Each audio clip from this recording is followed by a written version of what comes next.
ลำไมเก่าสร้างหนุ่มยุ่งเฮ็ดข่อยบ่เป็นดอกสร้างไม้ได้นี่สร้างเข็มหล่อสร้างอีซี่อยู่เลยมากเดี๋ยวว่า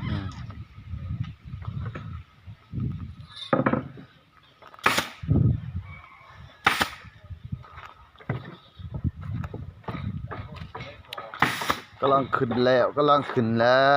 ว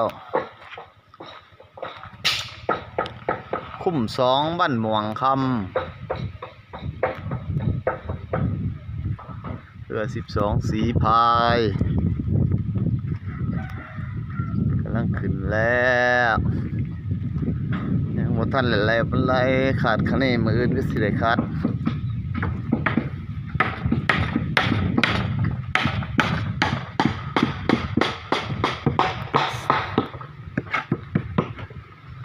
ดำไปเลย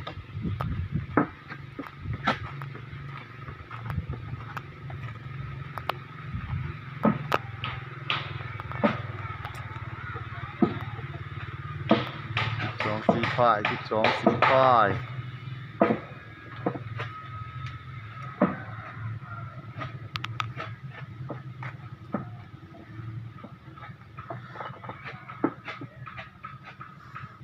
บ้านม่วงคำ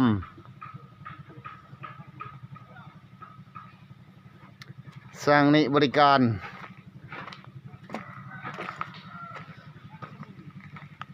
อุตอเหือลูกสาหลาสร้างเข็ม